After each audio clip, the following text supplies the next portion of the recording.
Hello दोस्तों, नमस्कार।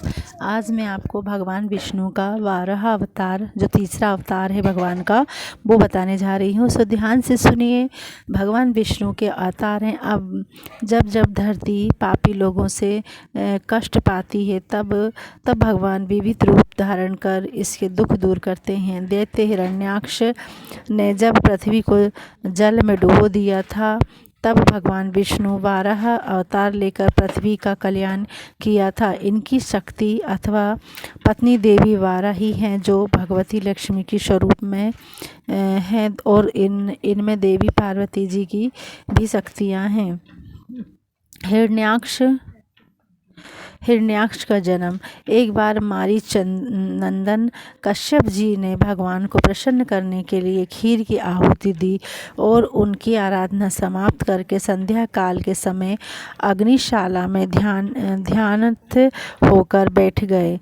उसी समय दक्ष प्रजापति की पुत्री दिति, यह कश्यप की पत्नी तथा दैत्यों की माता है, कामातुर होकर पुत्र प्राप्ति की लालसा से कश्यप जी के निकट गई। दिति ने कश्यप जी से मीठे वचनों से अपने साथ रमण करने के लिए प्रार्थना किया। इस पर कश्यप जी ने कहा, हे प्रिय, मैं तुम्हारी इच्छा अनुसार तेजस्वी पुत्र अवश्य दूंगा, किंतु तुम्हें एक प्रहर के लिए प्रतीक्षा करनी होगी। संध्या काल में सूर्यास्त के पश्चात भूतनाथ भगवान शंकर अपने भूत प्रेत तथा यक्षों को लेकर बैल पर चढ़कर विचरते हैं। इस समय तुम्हें काम कीड़ा में रत देखकर वे अप्रसन्न हो जाएंगे, अतः यह समय संतानोत्पत्ति के लिए उचित नहीं है। सारा संसार मेरी निंदा करेगा। यह समय तो संध्या वंदन और भगवान पूजन आदि के लिए ही है। इस समय जो पिशाचों जैसा आचरण करते हैं, वे नरकगामी होते हैं।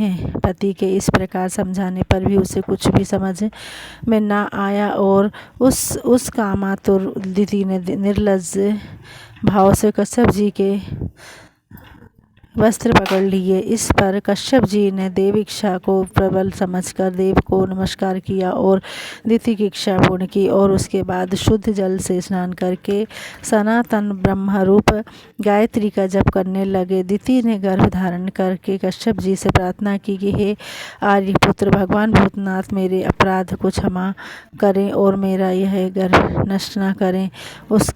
उनका स्वभाव बड़ा उग्र है, किंतु वे अपने भक्तों की सदा रक्षा करते हैं। वे मेरे बहनोई हैं, मैं उन्हें नमस्कार करती हूँ। कश्यप जब संध्या वंदन आदि से निवृत्त हुए तो उन्होंने अपनी पत्नी को अपनी संतान के हित के लिए प्रार्थना करते हुए और थर थर काँपते हुए देखा, तो वे बोले, हे दिति, तुमने मेरी बात नहीं मानी। तुम्हारा चित्त काम वासना में लिप्त था। तुमने असमय में भोग किया है। तुम्हारे कोख से महाभयंकर अमंगलकारी 2 अधम पुत्र उत्पन्न होंगे। संपूर्ण लोकों के निरपराध प्राणियों को अपने अत्याचारों से कष्ट देंगे, धर्म का नाश करेंगे, साधु और स्त्रियों को सताएंगे। उनके पापों का बड़ा घड़ा भर जाने पर भगवान कुपित होकर उनका वध करेंगे। दिति ने कहा, हे भगवान, मेरी भी यही इच्छा है कि मेरे पुत्रों का वध भगवान के ही हाथ से हो, ब्राह्मण के शाप से ना हो, क्योंकि ब्राह्मण के शाप के द्वारा प्राणी नरक में जाकर जन्म धारण करता है। तब कश्यप जी बोले, हे देवी, तुम्हें अपने कर्म का अति पश्चाताप है, इसलिए तुम्हारा नाती भगवान का बहुत बड़ा भक्त होगा और तुम्हारे यश को उज्जवल करेगा। वह बालक साधु जनों की सेवा करेगा और काल को जीत कर भगवान का पार्षद बनेगा। कश्यप जी के मुख से भगवान भक्त पौत्र के उत्पन्न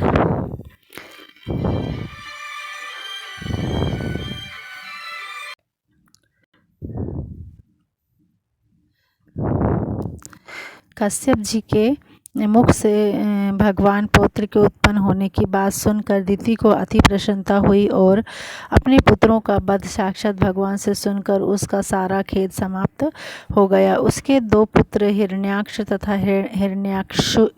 हिरण्याक्षिपु का जन्म हुआ और विधि के विधानों के हिसाब से ये दुष्टता की राह पर चल पड़े। ये प्रभु की इच्छा से इनके कुल में प्रहलाद और बलि जैसे महापुरुषों का जन्म हुआ।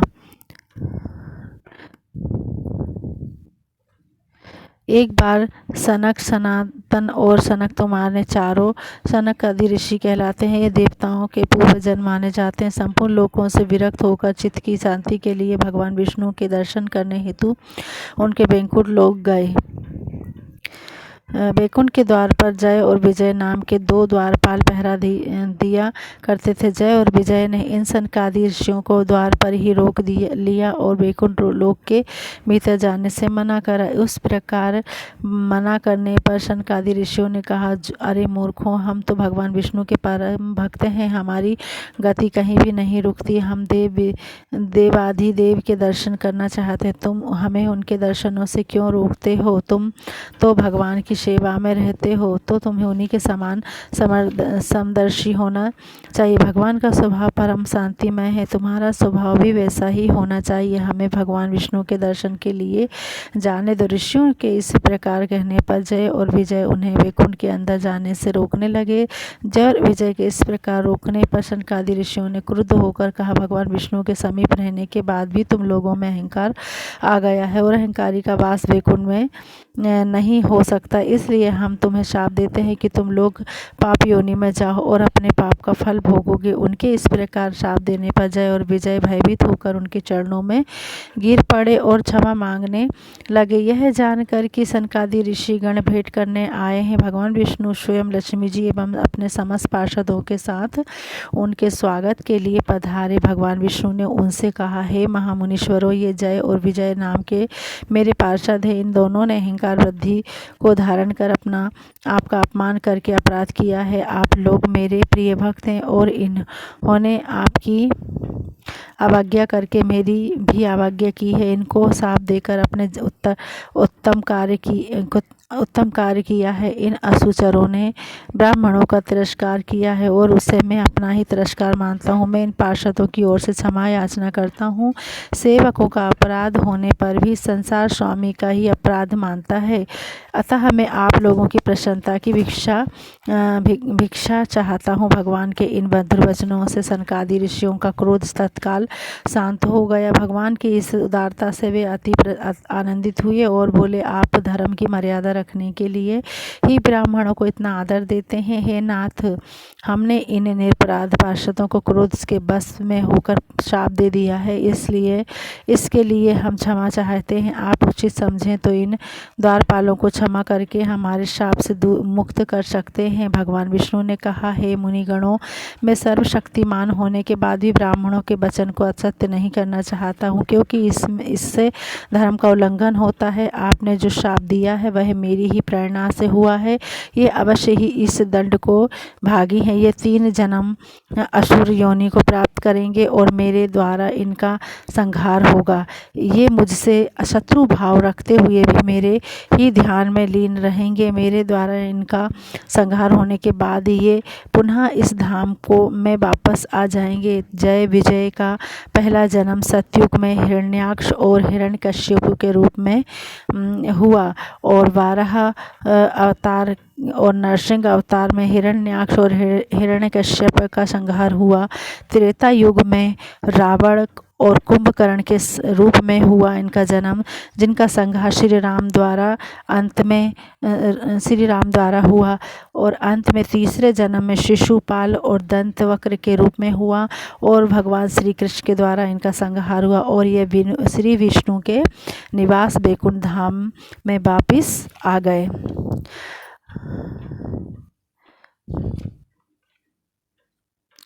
अब हिरण्याक्ष का वध है।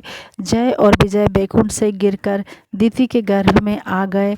कुछ काल के पश्चात दिति के गर्भ से 2 पुत्र उत्पन्न हुए, जिनका नाम महर्षि कश्यप ने हिरण्यकश्यप और हिरण्याक्ष रखा। इन दोनों यमल के उत्पन्न होने के समय तीनों लोकों में अनेक प्रकार के भयंकर उत्पात होने लगे। स्वर्ग, पृथ्वी, आकाश सभी कांपने लगे और भयंकर आंधियां चलने लगीं। सूर्य और चंद्र पर केतु और राहु बार बार बैठने लगे।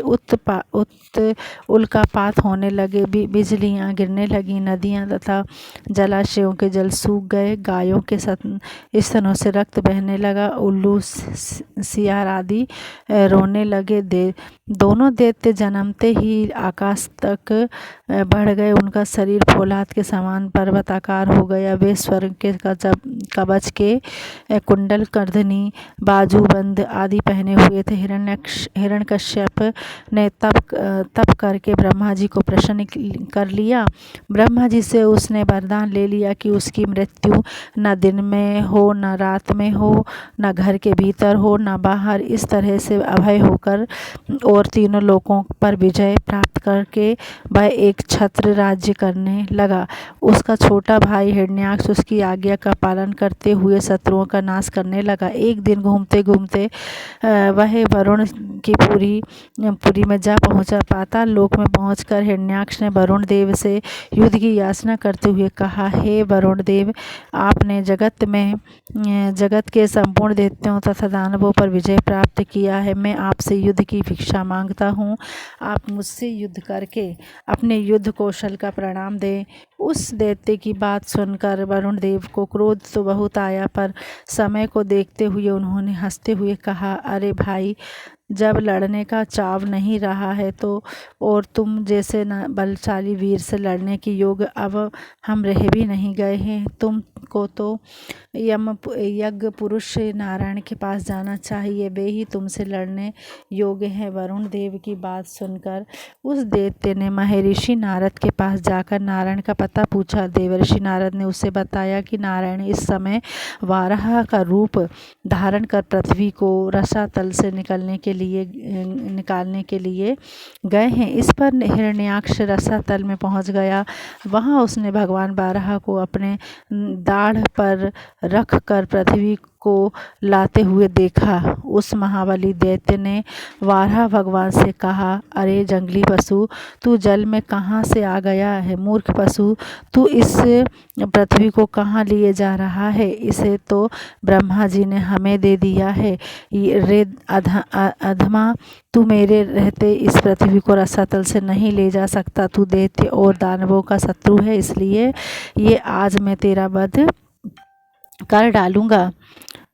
हिरण्याक्ष के इन वचनों को सुनकर वाराह भगवान को बहुत क्रोध आया, किंतु पृथ्वी को वहीं छोड़कर युद्ध करना उन्होंने उचित नहीं समझा और उनके कटु वचनों को सहन करते हुए वे गजराज के समान शीघ्र ही जल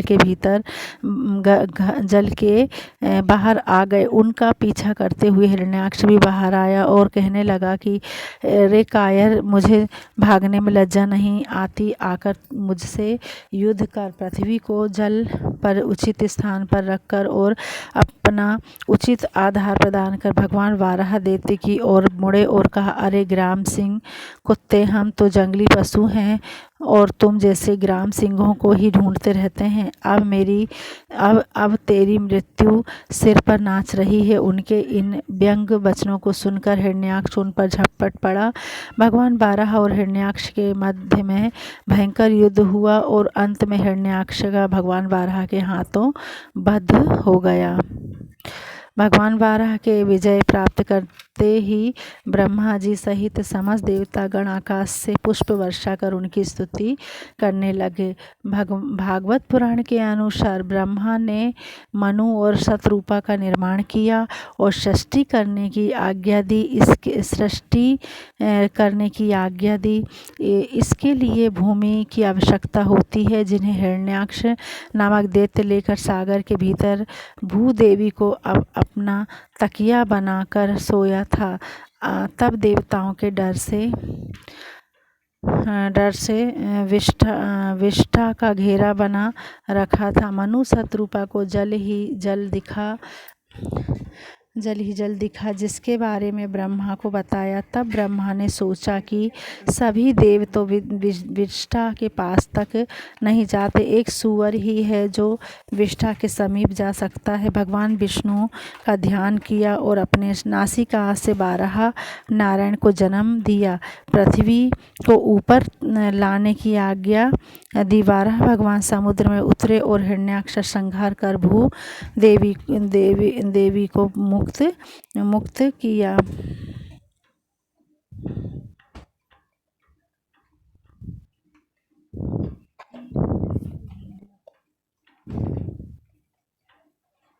मुक्त किया। आगे की वीडियो में डालती हूँ। धन्यवाद।